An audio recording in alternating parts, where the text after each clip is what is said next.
Se você jogou videogame na época do PlayStation 2, provavelmente lembra de como os jogos funcionavam. Missões bem definidas, objetivos bem claros e gameplay sempre em primeiro lugar. Mas de vez em quando, aparecia um jogo que tentava fugir um pouco dessa temática.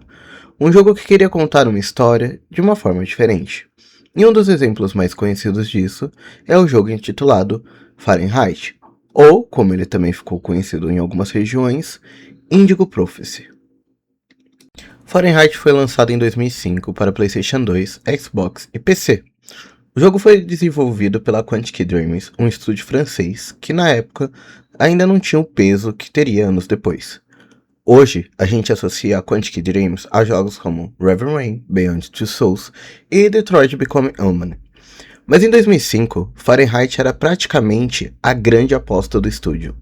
Era o jogo que mostraria o que eles realmente queriam fazer na indústria. Desde o início, a proposta de Fahrenheit era clara: criar um jogo onde a história fosse o centro de tudo. Não apenas cenas entre frases, mas uma narrativa constante, presente o tempo todo. O diretor do jogo, David Cage, sempre deixou claro que a inspiração vinha muito mais do cinema do que de jogos tradicionais. A ideia era fazer o jogador se sentir dentro de um filme. A história começa de forma simples, mas extremamente eficiente. Você acorda no banheiro de um restaurante, com uma faca na mão e um corpo no chão. Você não se lembra do que aconteceu.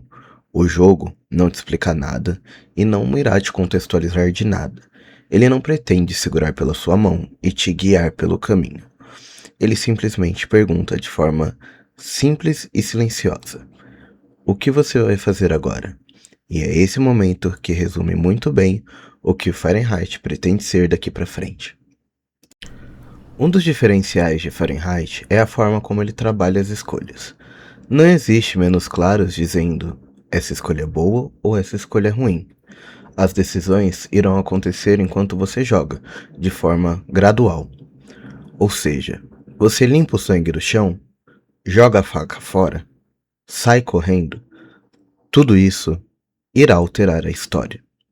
Outra curiosidade interessante é que Fahrenheit foi um dos primeiros jogos a usar QTEs de forma narrativa, não só como um desafio. Ele não estava ali para te testar os reflexos, estava ali para criar um momento de tensão. Outro ponto importante que vale a pena ser mencionado é que você não controla somente um personagem. Em alguns capítulos, você irá jogar como suspeito, em outros, você irá controlar os investigadores tentando resolver o caso. Isso cria uma situação curiosa. O jogo faz você se importar com os dois lados. Você torce para conseguir fugir e logo depois torce para conseguir capturar o suspeito. Esse tipo de conflito emocional era algo bem raro em jogos naquela época. Conforme a história avança, Fahrenheit vai ficando muito maior. O que antes começava como um crime isolado, evolui agora para algo muito mais complexo.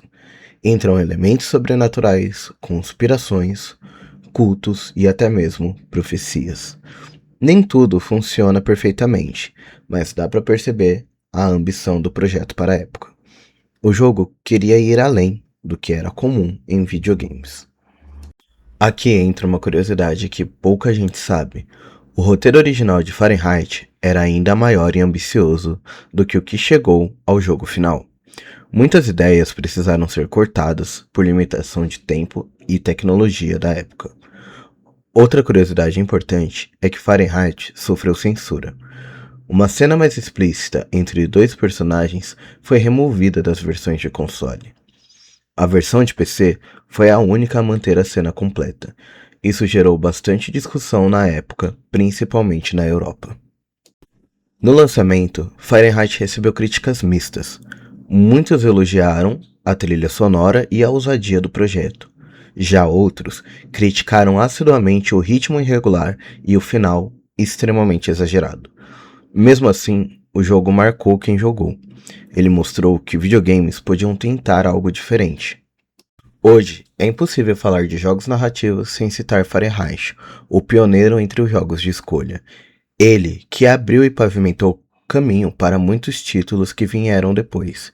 E hoje, graças a ele, temos títulos como Heavy Rain, Detroit, Until Dawn, Life is Stranger e muitos outros que acompanham decisões que marcam a trajetória de seu jogo e afetam sua narrativa.